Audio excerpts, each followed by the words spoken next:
Hello and good morning or good evening, good afternoon, wherever you are. I am Heidi Hornlein. I'm here with Margherita Crystal Lotus. And today we will talk about the soul. The seminar is entitled Healing Your Soul by Dealing with Your Smallest Challenge First. This is quite a complex title, Margherita. And I'm wondering, first of all, what do you understand by soul? So many people talk about soul today, but what is the soul for you, and what do you expect to heal? Hello, everybody. This is Margherita here, and I am so excited to be talking with Heidi about this topic. And with soul, yeah, it's a huge, complex concept. But in my view, the soul is that part of ourselves that sort of survives death, right? And it is a highly religious term in some instances. But for me, and for in the concept of healing, it's that part of you that comes into a body in this lifetime, let's say. And when we leave this lifetime, the soul continues on, and then learning something in each lifetime. Uh, and for those who doesn't believe in reincarnation and stuff like that, just see it as a tool to actually work on the parts that's not physical.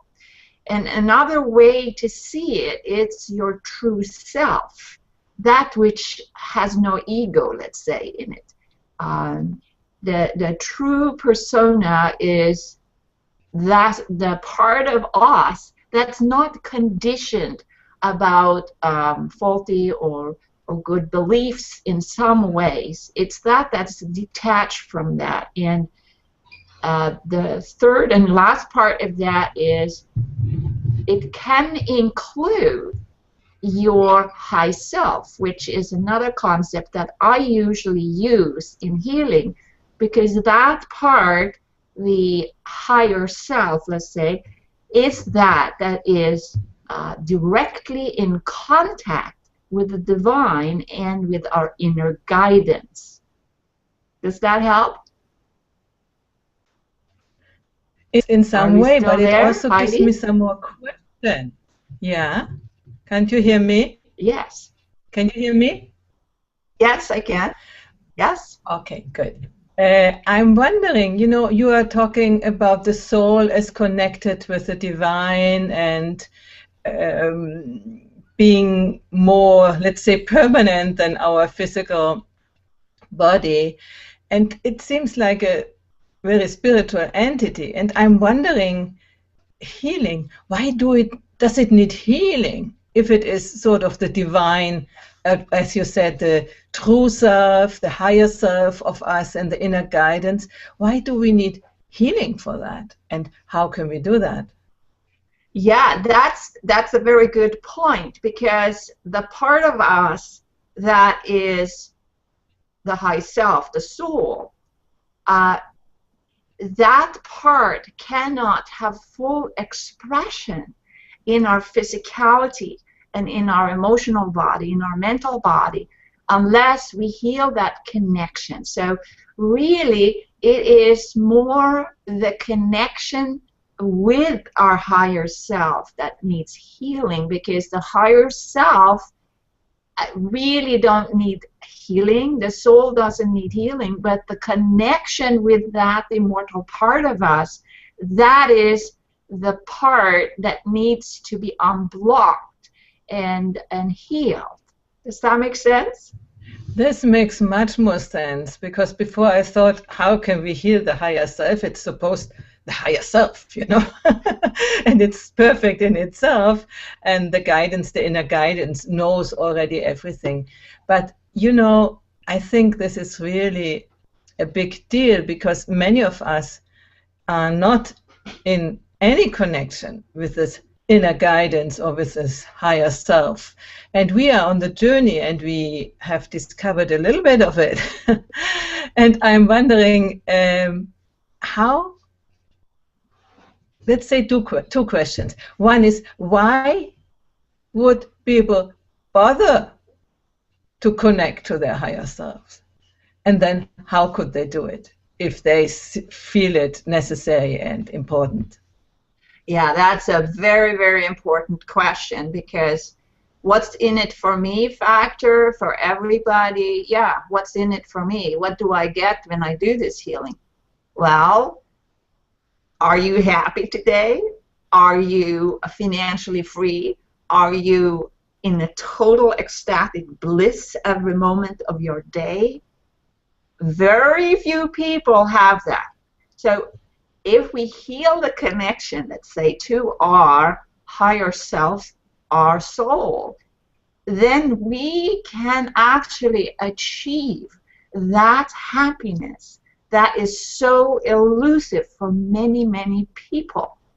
And of course, if you think about it, all the problems that everybody have, and I have had problems, everybody had problems in their life. If we can have an ultimate key, an ultimate sort of switch inside, I'm now going to switch onto my high self or my soul part. That is something that we can work on. So the benefit of healing our higher self or the soul connection is that our experience here on the earth actually makes sense. Why did we get into this challenge? Yes, because we needed to discover that part to the divine or to our higher self. How we do it? Well, you have to first realize that it's there, that it's something that you want to achieve, right? So that's the title of today's seminar, is to use your challenges in your life. That part of your day that is like critical. Let me take an example. This morning when we tried to get into this hangout, I mean, you know, this is a journey of technical experience, right? So I really was completely lost, and Heidi helped me to get into the hangout, into the green room, and to actually be here today. So thank you, Heidi. And by that challenge, like when I realized a few minutes before we're going to start that I really did not know exactly what to click and what not. So I called her up earlier, and she guided me through. And of course, now I know that a technical challenge like that don't need to sort of ruffle my feathers or getting into a bad hair day today, because I know that was a challenge and I had to focus on it. I had to focus on that challenge and center myself, take a deep breath, let's say, and say, okay, I'm going to deliver this talk today, and I'm just going to get out of that emotional kerfuffle that might have escalated to a whole day of depression, let's say, for some people. Mm-hmm. So does that explain a bit how you can use a challenge to get into that place, into that connection, and know, yeah, this is what I'm doing. I'm secure and I'm safe and I can do it.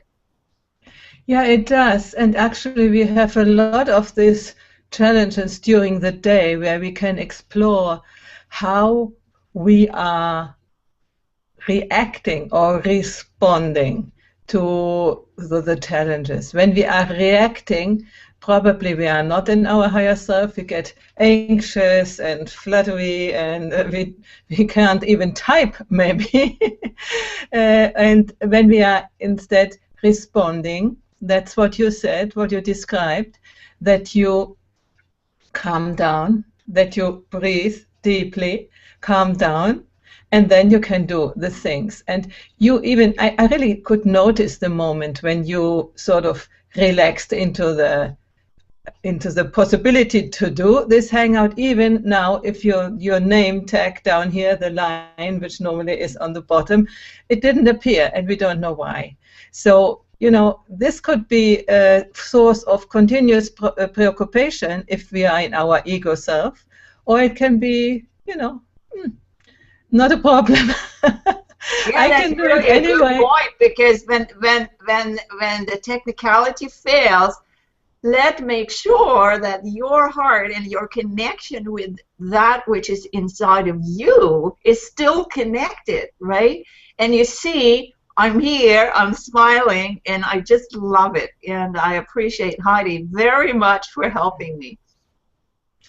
Yeah, and this is so important, not to lose the connection to oneself. So what I'm hearing you say is the soul is the inner part in us which is connected with the divine, where when we are synchronized with it, when we are in connection with this part, then we are able to go through our lives and all the challenges and grow with these challenges. Why, when we are not connected, we get confused, we get, out of our mind, out of our body, out of everything, and at the end we cannot resolve the problems, or only in a poor way. Why, when we are connected with the soul part, we can figure out what to do next. Is it that? That's very, very important. And I want to give our listeners some little snippets of a technique we can use. When it is that we lose connection and we feel that we're getting into that a confusion or panic, or we're looking outside to put our attention to, just place your hands on your heart and say, breathing into that heart space, and say, I am here. I'm going to see what's happening. I'm not going to go after that distraction over there, or I'm not going to engage in that thing over there. I take a moment and focus myself. I focus myself in my heart. That's what I did. And I said, when Heidi said, well, I can do it today, then, and I thought, no, I need to learn this today. So that way I just brought myself into my heart. And when I did that, there was sort of an energy going from above and down. So if you think about a tree, it stretches its root into the ground and is solid there. You know, a big oak tree has these roots down below, and even maybe a hurricane cannot unroot it. So that's what I want for you too, if you get into that state, to actually ground yourself and breathing in and breathing into your heart, and then going down with your energy right down and ground yourself. Then your mind can focus better on a very technical task that just happened this morning. Absolutely. So I wonder, there might be people out there who have a challenge just now. Would we do this maybe a minute just to guide them? Because you say put your energy down, but what do you really mean with that? Can you give us a sort of 2-minute, 1-minute guided meditation? I would really of course. And I'm going to bring a little crystal with me. There is two. There is one for the heart. It's a pink emerald, and here is a lightning crystal, which has it was hit by a lightning, so you might see it along the edge here. So I'm going to have these two crystals in my hand, and then I have my the pink stone on the heart, and then the lightning rod is putting downwards, right, just below the belly button, and holding that. And if you don't have a stone, just imagine that you have a helper, a pink helper, and a lightning rod to help you do this. So we start by this, inhaling, and then exhaling one time. And then we inhale again, and we let the energy come in. We sort of visualize that the air goes through from above and down into us. So do that now with me. And then inhale and bring it down. Bring it down into your heart. And now you're exhaling downwards from the heart space. And then see the air, the prana, the life force going into your belly where you have your other hand. And then continuing all the way down on the top, like to the bottom of our aura, let's say. So let's do that one more time so we're not distracted. So inhale from above into your heart and fill your heart and hold for a moment, and then exhale down. And feel the roots underneath you, like an oak tree, being filled with energy. And it's like you're sinking down and you get really grounded. Did that happen for you? Yeah, I could really feel a sort of a flow. I have to open my eyes. A sort of a flow going down through all my body and down into the feet. And the idea that from there it goes into the earth, I could really feel that. And I want to say to the viewers, if you don't feel that at the first moment, don't worry.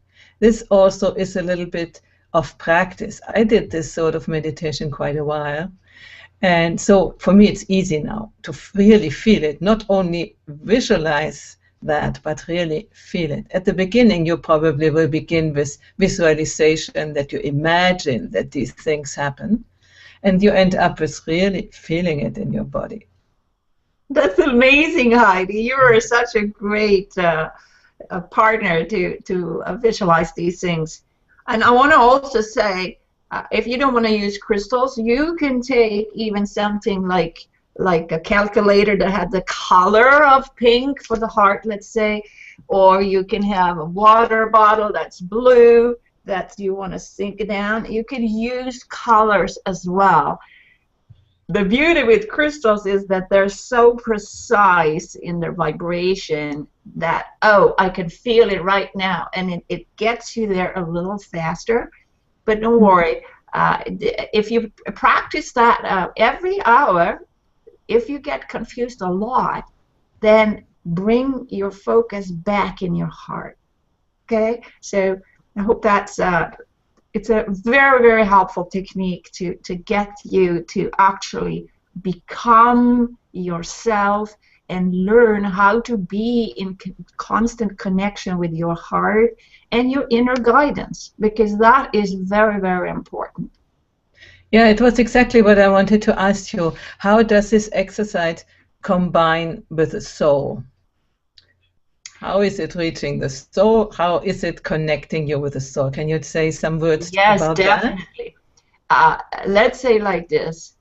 When we are in reaction, when we are confused, when we have a huge problem, we are not in connection really with our higher self or our soul. We have blocked it from being with us. Because the people who have this soul connection intact, some people have a little sliver of energy coming in from the other realms where spirit are, and ultimately to all there is.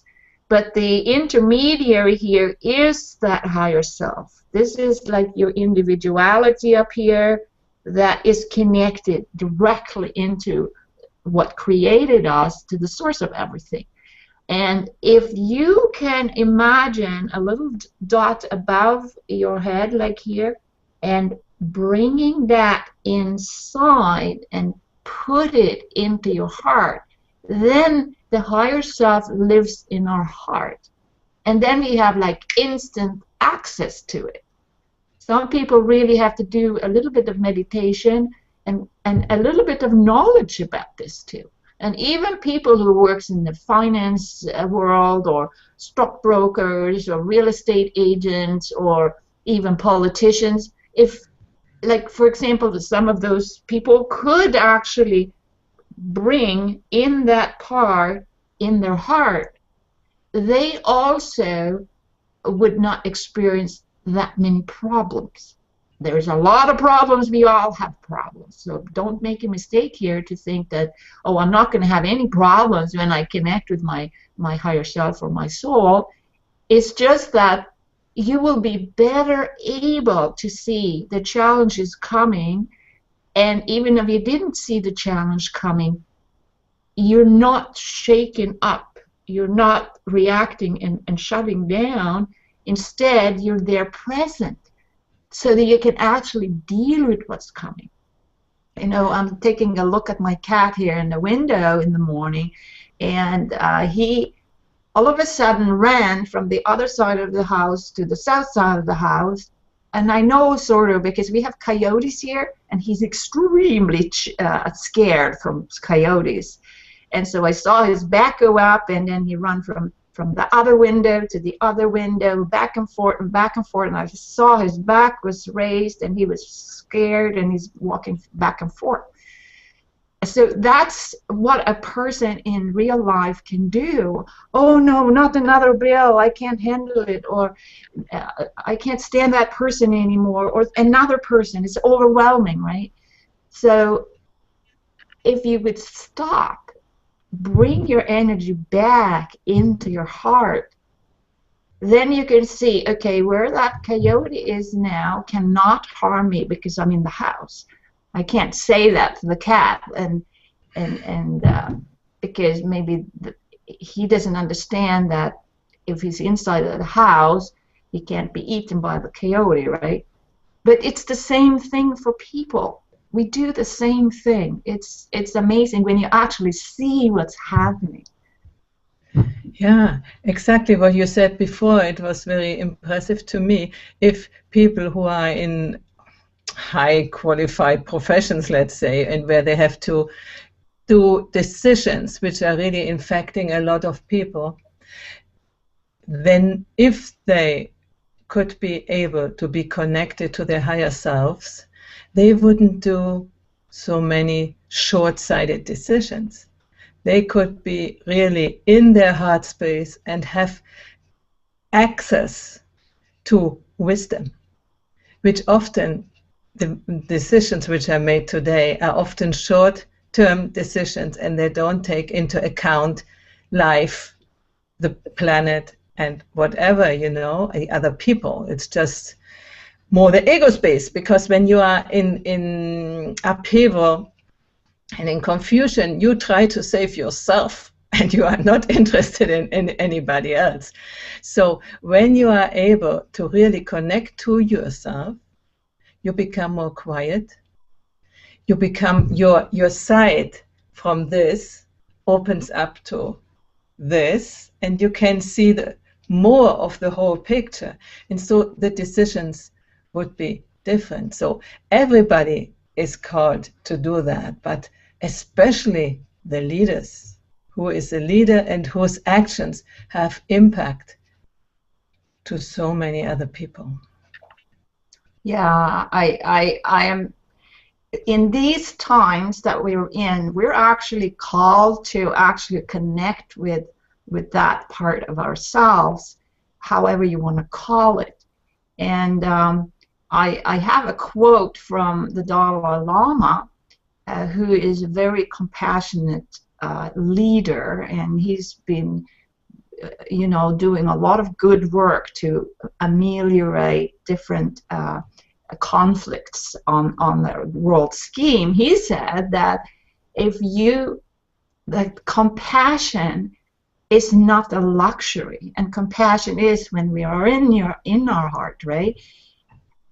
Compassion is a necessity, because if we are not in that space of compassion and in our heart, we will not survive as a people. We won't survive, because, you know, we will blow each other up in a nuclear war or whatever.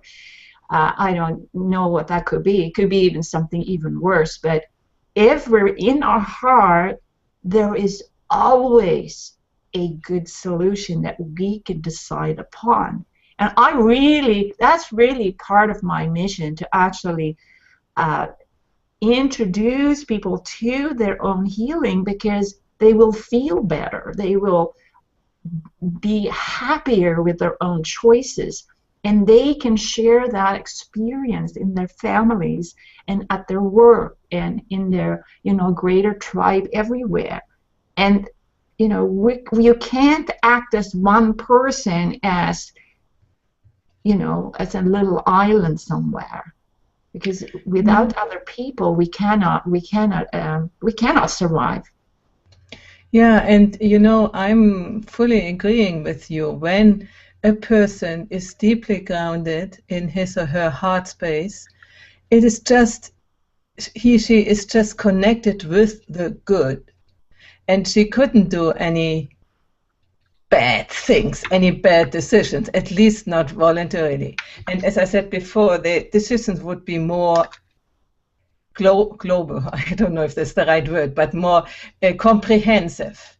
And this person has a different emanation. It is not closed down in problems, and this is a problem, this is, oh, how can I get through, but it will be open-hearted, going towards the challenges and knowing I can go through. And then the emanation of this person will affect other people. Other people get the spark and are more easily guided into their heart space. And so it's like a snowball system, and one person can inspire the other person. And I'm fully agreeing, this is how we can save humanity, by really entering out, going out of the ego, I have to survive, whatever it costs, into the space of, I will be the wisdom, get into my wisdom, get into my higher self. And so I am, how can I say, a creator of peace. Yeah, a creator of peace and happiness, not only for myself, but for everybody. Before, maybe you were called to make happy other people and you yourself not. No, that's not. First you. But from you, from your different state of being, you will influence the world. And that's a very good reason why everybody should go into contact with their higher self, not only for him, herself. This is very important too. Very important. It's the starting point. And then to give also an example, And if people like this, as I said, are in the guiding, in the leading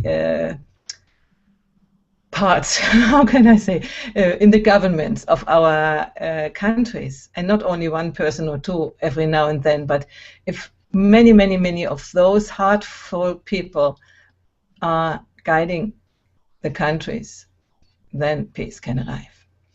I so agree with you, Heidi. I want to also say that if you think about a lighthouse, a lighthouse is sitting there beeping, the light so that the ships can see, right? But if you use this method of bringing your own life force, your prana, inside of you, you become a lighthouse for other people. And your own issues diminish. And then you can actually share your own light and life force with the people that you touch in your life, the people that you talk with, the people that is in great need of help. It's so immense. It's so immense that if you're working on your own healing and connecting yourself with your soul, your higher self, this has not only implications for you, but for all the people in your life. It's immensely important to have that perspective. And why wouldn't you want to heal? Why wouldn't you want to heal? Yeah, this is exactly the question. Why wouldn't you want to heal? You might ask yourself. And if you are ready to heal and you don't really know where to begin, I wonder, Margherita, what could you ever offer to those people? Well, I would suggest these things. Use a small challenge in your life. as the example of how to get into a hangout, or anything that you feel really uncomfortable with, but it's a small challenge. So it's in the small challenge, and when you deal with the small challenge, that you can lift your energy up just a little bit. Because a small challenge, let's say, it will take maybe half an hour to deal with it. I have so much work and I can't get it done, and how can I deal with it, for example? Okay, a small challenge would be, okay, I'm going to clean up my desk. So, okay, I'm going to have the bills over there and to-do list over there and my coffee over there. So that's my small challenge. I'm organizing my overwhelming workload. And that could be a small challenge. And if you do that and you say, okay, I put this there and this there and my coffee over there, then you have overcome the initial inertia of actually challenge that bigger challenge. And then you do a little challenges like that and overcoming them. And you see, when it's like it said that all roads leads to Rome. In the old world, it was that the Romans, they built roads, right? And many other people around, they don't have roads. So they made their roads with stones so that the traffic and carts and horses could go. And let's create some roads. Because if you create a pathway, a road in you, into your heart, then that's the right place to be.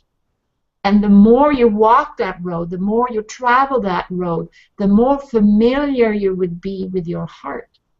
Because in the first time you experience your heart, it can be overwhelming because it's so lovely. It's so like amazing feeling.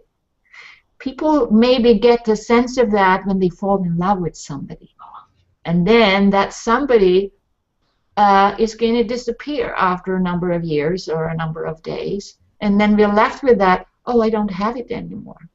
But if you do this work correctly, you will have the same kind of feeling inside, regardless if that lover or that person that we wanted to be with is not going to be there.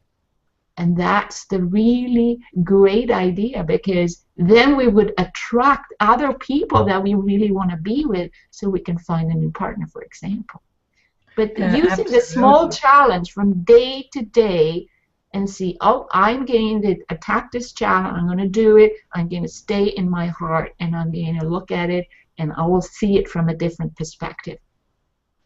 Absolutely. And as my specialty is also relationship work, when you become a heart-centered person, your relationships will be different.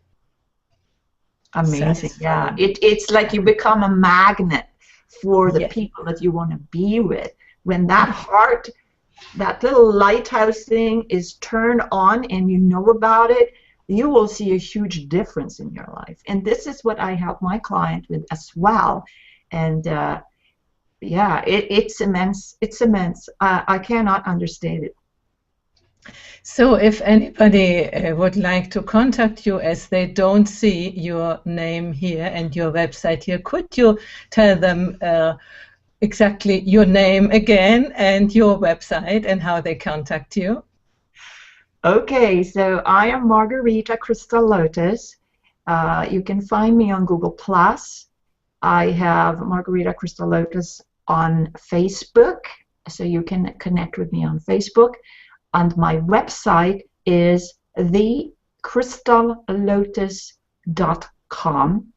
And I had prepared a little gift for everybody who was going to come to here. So you can also, if you want that, it's a download. It's the 6 steps to healing. And if you want, you can also access it by emailing me at gems@thecrystallotus.com. I repeat it, gems, GEMS, at thecrystallotus.com, and I will send it to you. Okay, so that's my contribution to your beginning your healing right now. Oh, Margherita, this is very generous. And I really do hope that many people take advantage of that and contact you and begin to go to their way towards their own heart, towards their higher self, towards their completion. So thank you very much, Margherita, for today. And we will go on in our series on Thursdays and talk about similar topics. We invite you to join us again. Thank you, Margherita, and bye-bye. Thank you so much, Heidi. You're amazing. Thank you.